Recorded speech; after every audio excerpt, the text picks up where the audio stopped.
प्रिय दर्शकों, एक बार माता लक्ष्मी भगवान श्री हरि से पूछती हैं, हे प्रभु, मैं जानना चाहती हूँ कि क्या पृथ्वी लोक पर मनुष्यों को पूर्व जन्म का कर्ज भी चुकाना पड़ता है, और मृत्यु के बाद मनुष्य की आत्मा अपने साथ वह कौन कौन सी चीजें हैं जो साथ लेकर जाती है, तथा उन सभी का प्रभाव मनुष्य के मृत्यु के बाद किस तरह से रहता है। मित्रों, तब मुस्कुराते हुए भगवान श्री हरि विष्णु कहते हैं, हे देवी लक्ष्मी, आज आपने जो प्रश्न किए हैं वह समस्त मानव जाति के कल्याण हेतु अत्यंत महत्वपूर्ण है। हे देवी, यह सत्य है कि इंसान को अपने पूर्व जन्म का कर्ज अवश्य ही चुकाना पड़ता है, और मृत्यु के बाद भी कुछ ऐसी चीजें हैं जो आत्मा के साथ में ही रहती है और उनका प्रभाव मनुष्य के दूसरे जन्म पर भी पड़ता है। तब मां लक्ष्मी पूछती हैं, हे प्रभु गोविंदा, कैसा कर्ज होता है जो अगले जन्म में भी चुकाना पड़ता है, और वह कौन सी चीजें हैं जो अगले जन्म में भी प्रभाव डालती है। फिर भगवान श्री हरि कहते हैं, हे देवी, आज मैं आपको इसी विषय में एक कथा सुनाता हूं। आप इस कथा को ध्यान से पूरा सुनेंगी तो आपको आपके सभी प्रश्नों के उत्तर अवश्य ही मिल जाएंगे कि पूर्व जन्म का कर्ज क्यों चुकाना पड़ता है। मित्रों, इस कथा का श्रवण करने मात्र से ही आपके जीवन में सुख संपत्ति और धन की वर्षा होगी, इसलिए इसे पूरा ध्यान से जरूर सुने। हे माता लक्ष्मी, आज जो भी इस पवित्र कथा का श्रवण कर रहा है, आप उनके ऊपर अपना आशीर्वाद सदैव बना रखिए, उनके जीवन की सभी मनोकामनाओं को पूर्ण करें। मित्रों, आगे भगवान श्री हरि कहते हैं, हे लक्ष्मी, एक समय की बात है, विदर्भ देश में सुदेव नाम का एक ब्राह्मण रहता था और उसकी पत्नी का नाम रूपा था।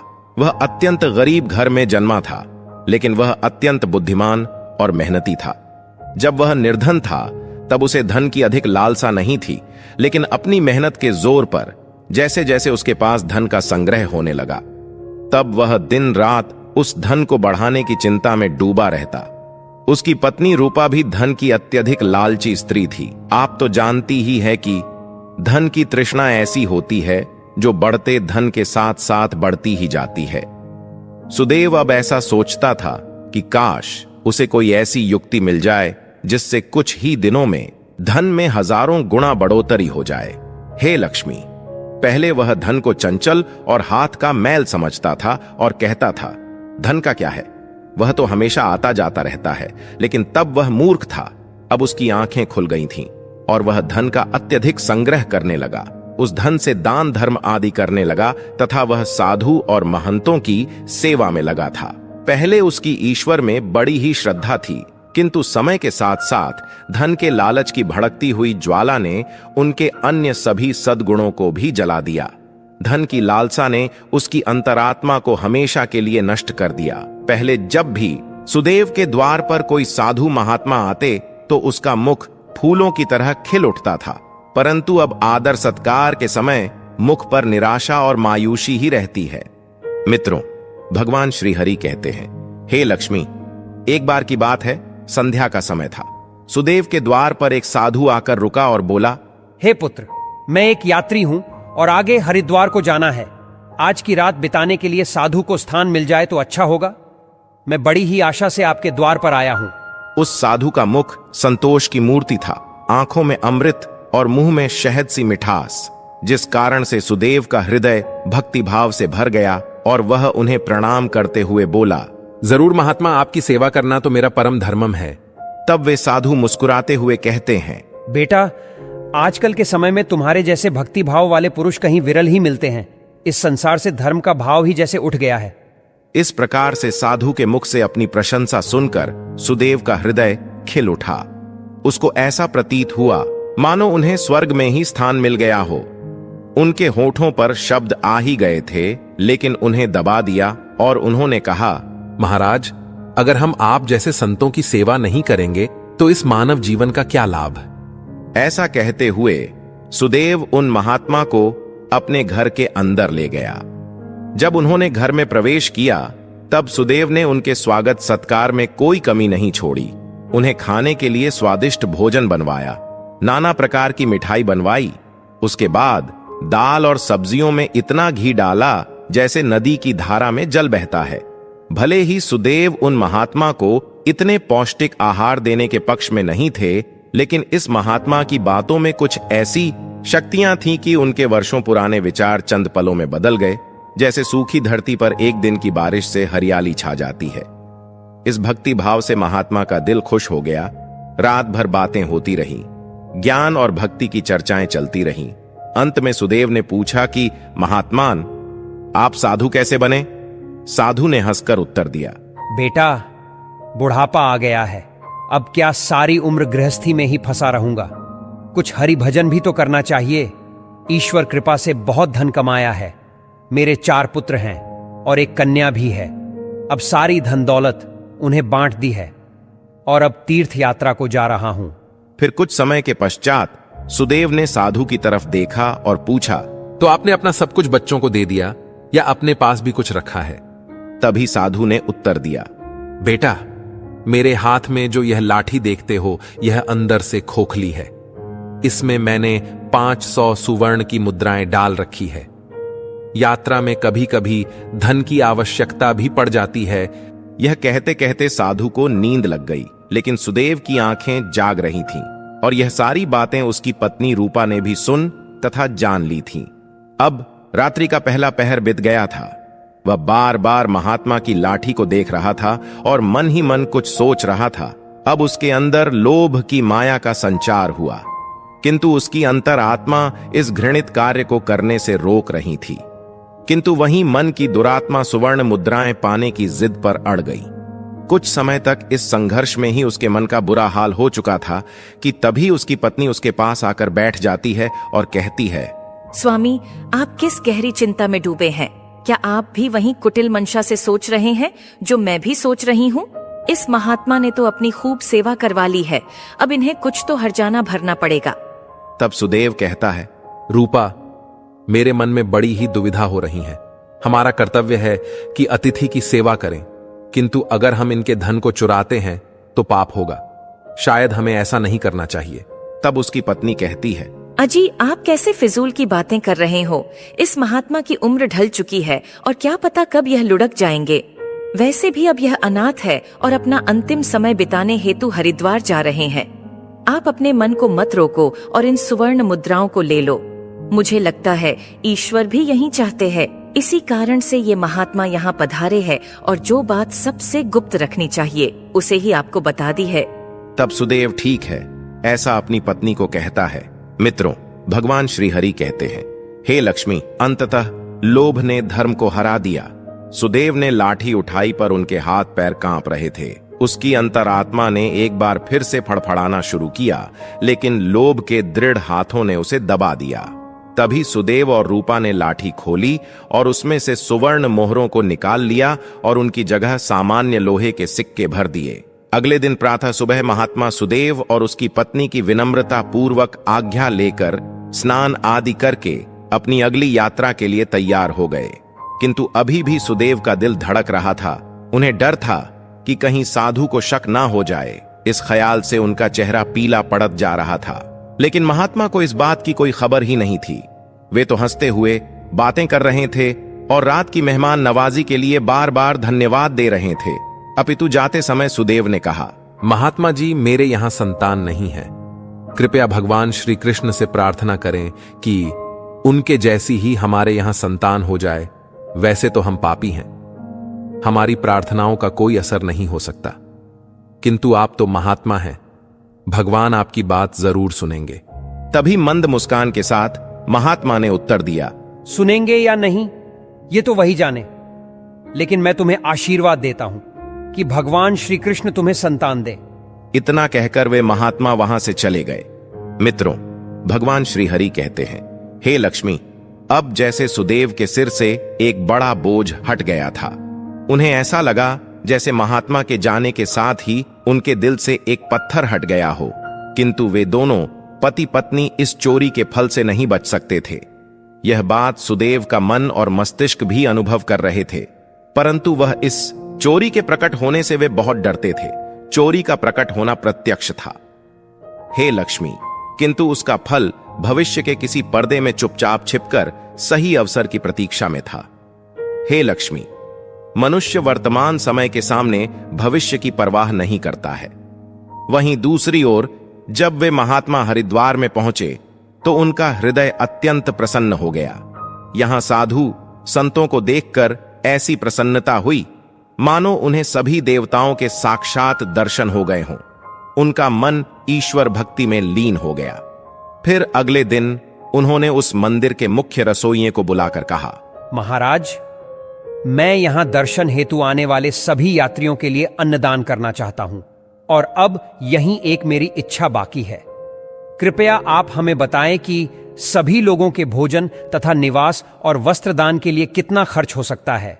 तभी उस व्यक्ति ने कुछ हिसाब करते हुए बताया कि महाराज, अन्नदान, निवास और वस्त्रदान और अन्य सभी प्रकार के कार्यों के लिए कुल 400 सुवर्ण मुद्राएं लग सकती है तथा 10 से 20 कम अधिक भी लग सकती है। क्या आपके पास इतना ज्यादा और पर्याप्त धन है? ठीक है, मैं इसका प्रबंध करता हूं। आप बस कल के सभी कार्यक्रमों का आयोजन करो। कहकर वे गंगा स्नान के लिए चले गए। फिर अगले दिन उनके कहे अनुसार उस रसोई ने पूरा आयोजन किया।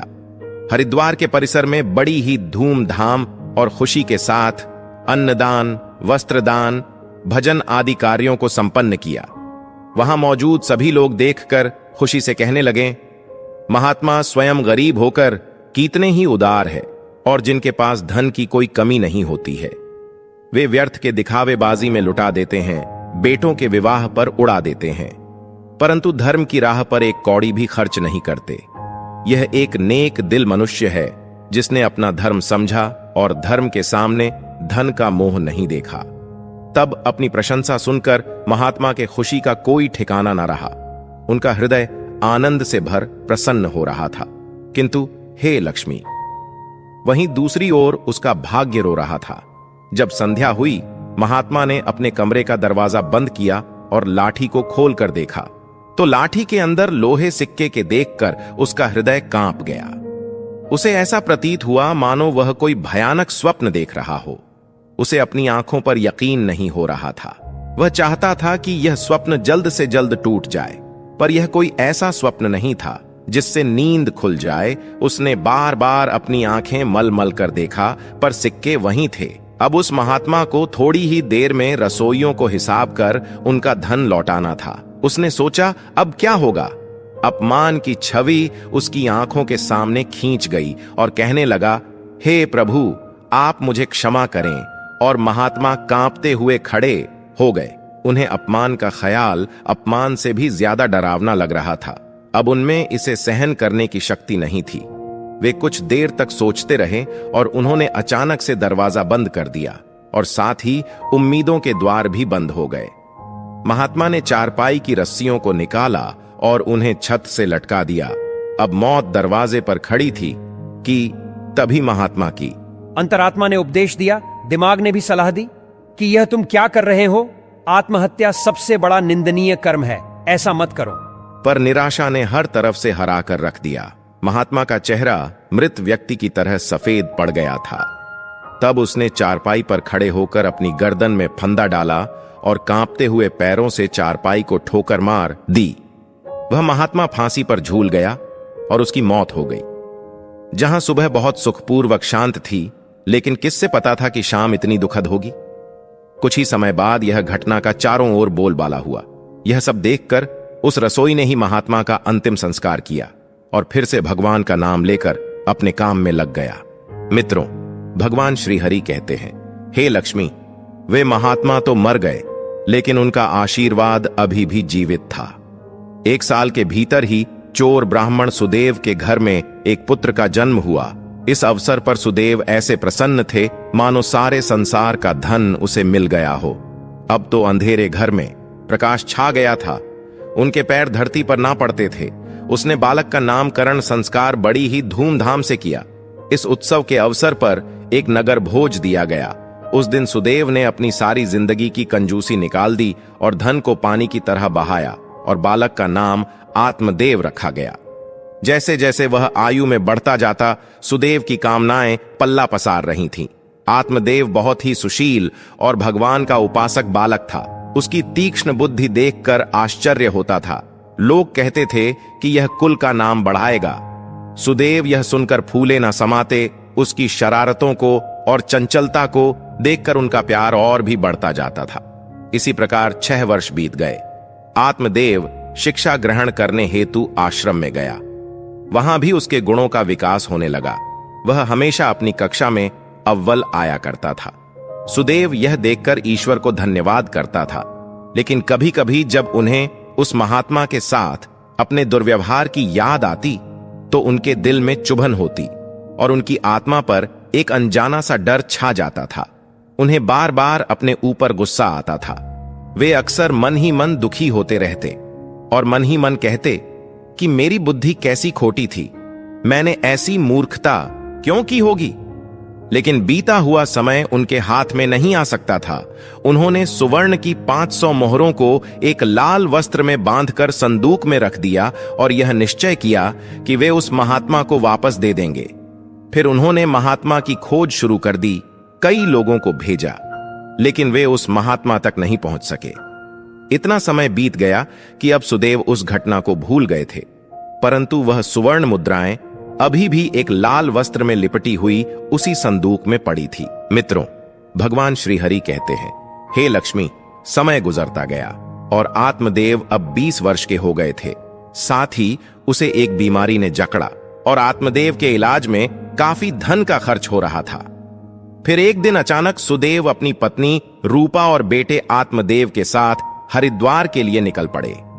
वहां पहुंचकर वे एक सराय में ठहरे। वहां सुदेव को पता चला कि उनके बेटे आत्मदेव का व्यवहार साधुओं जैसा हो रहा है। उनके अंदर वैराग्य आ रहा है। वह दिन रात साधुओं के डेरे में समय बिताता और जब भी किसी दीन दुखी या गरीब को देखता उसकी मदद करता था। इसे देखकर सुदेव बहुत परेशान होते थे, पर वे कुछ कर नहीं पाते थे। आत्मदेव उनकी इकलौती संतान थी। उसका मुख देखकर सुदेव का क्रोध शांत होता। वह बहुत सोचते थे, परंतु आत्मदेव के इस स्वभाव का कारण उन्हें समझ में नहीं आता था। फिर दूसरे दिन संध्या समय आत्मदेव भजन कर अपने सराय की तरफ लौट रहा था कि रास्ते में एक बूढ़ा आदमी उसे रोता हुआ मिला। तब आत्मदेव ने आश्चर्य से पूछा, भाई रोते क्यों हो? तब वह बूढ़ा कहने लगा, बेटा क्या कहूं, कहते हुए लज्जा आती है। अगर तुम जानना ही चाहते हो तो सुनो। मैं गंगा जी में डूबकर अपना जीवन समाप्त करने जा रहा हूं, क्योंकि मुझे व्यापार में घाटा हुआ है और मेरे सिर पर बहुत सा कर्ज है।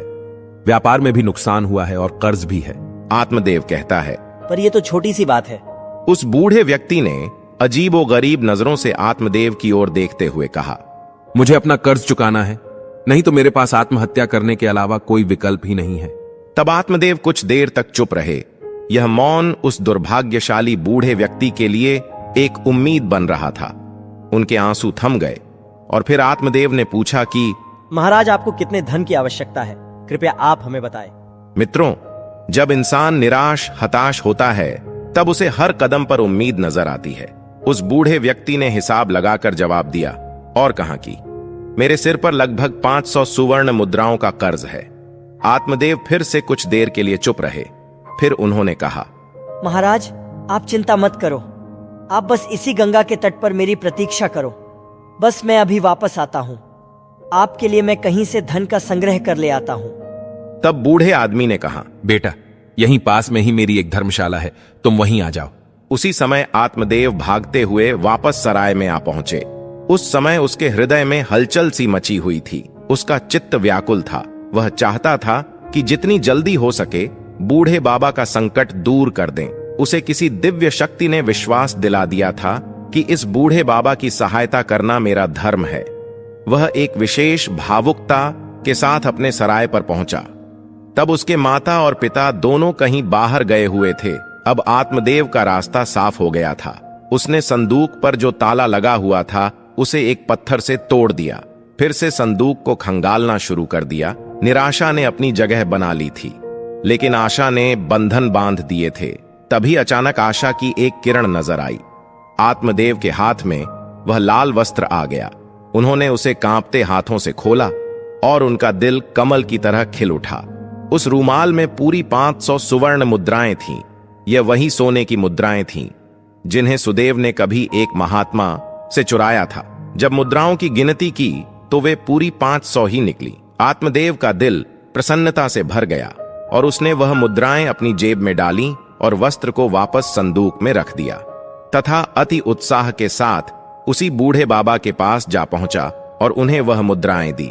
मित्रों, भगवान श्री हरि कहते हैं, हे लक्ष्मी, आपके पहले प्रश्न के अनुसार हर व्यक्ति को पूर्व जन्म का कर्ज चुकाना ही पड़ता है। यह वही रसोई बूढ़े बाबा है जिन्होंने उस महात्मा का अन्नदान और भंडारे का आयोजन किया था, किंतु उनके आत्महत्या करने के कारण इनके ही धन की हानि हुई थी।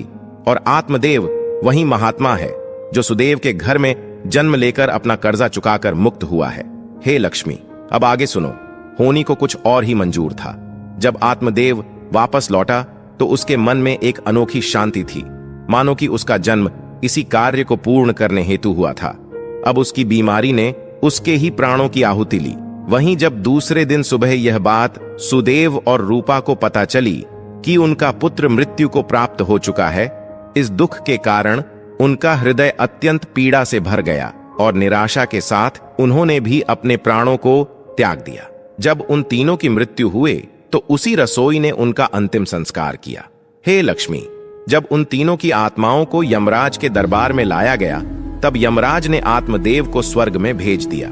वहीं दूसरी ओर ब्राह्मण सुदेव और उसकी पत्नी रूपा को घोर नरक में डाल दिया गया।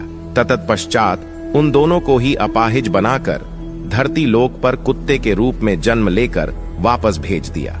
जो भी मनुष्य अपने जीवन में कर्ज नहीं चूकते हैं, उन्हें जन्म जन्मांतर तक कष्ट भोगने पड़ते हैं।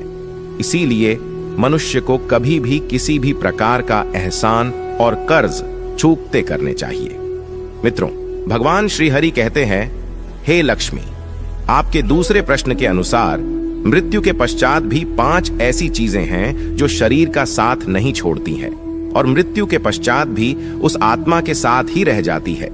यानी मृत्यु के पश्चात जब आत्मा दूसरे शरीर में प्रवेश करती है तो ये चीजें आत्मा के साथ उस नए शरीर में प्रवेश कर जाती हैं। कामना वो पहली चीज है जो मनुष्य की मृत्यु के साथ ही रहती है और अगले जन्म में भी उसके साथ रह जाती है। दूसरी है कर्म।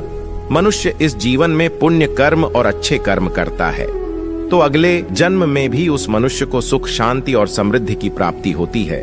वहीं अगर वो मनुष्य बुरे कर्म या कुकर्म करता है तो अगले जन्म में उस मनुष्य को नरक रूपी जीवन व्यतीत करना पड़ता है, जिस कारण ये कहा जाता है कि कर्म की गति ऐसी होती है कि जो 7 जन्मों तक पीछा नहीं छोड़ती है। तीसरी है वासना। वासना भी कामना का ही एक प्रकार है। वासना एक ऐसी चीज मानी जाती है जिसका कोई भी अंत नहीं है। मृत्यु की चौखट पर आए हुए लोग भी वासना से मुक्त नहीं हो पाते हैं। इस सांसारिक सुख की चाहत और काम की इच्छा वासना कहलाती है। मन, शांति और ज्ञान ही एकमात्र वस्तु है जो वासना से मुक्ति दिलवा सकती है। चौथी है स्मृति या ज्ञान। बुद्धिमान मनुष्य हमेशा ही बुद्धिमान और विवेकशील रहते हैं, जिस कारण से उन्हें जल्दी मुक्ति की प्राप्ति होती है। और 5वीं बात है कर्ज। एक ऐसी चीज है जो मनुष्य के मरने के बाद भी उसका पीछा नहीं छोड़ती है। अगर किसी से कर्ज लिया है तो उसे मरने से पहले जरूर चुका देना चाहिए। लिया गया कर्ज और दिया गया कर्ज जन्म जन्मांतर तक उस मनुष्य के साथ ही रहता है। अगर कोई मनुष्य कर्ज लेकर मरता है तो उसका कर्ज परलोक में वापस मांगा जाता है, साथ ही उसे अपने कर्ज की सजा भी दी जाती है। इतना ही नहीं, पुनर्जन्म में उस कर्ज के भरण के तौर पर उस मनुष्य के शरीर के किसी भी हिस्से को अपंग या अपाहिज बना दिया जाता है। अगले मिलने वाले जन्म में भी वह व्यक्ति सुख सुविधाओं से दूर रहता है और हमेशा अपने जीवन में असफल रह जाता है। मित्रों, तो उम्मीद है आपको यह कथा पसंद आई होगी। वीडियो को लाइक जरूर करें और कमेंट में जय श्री लक्ष्मी नारायण अवश्य लिखें। साथ ही चैनल को सब्सक्राइब करें। आप सभी का धन्यवाद।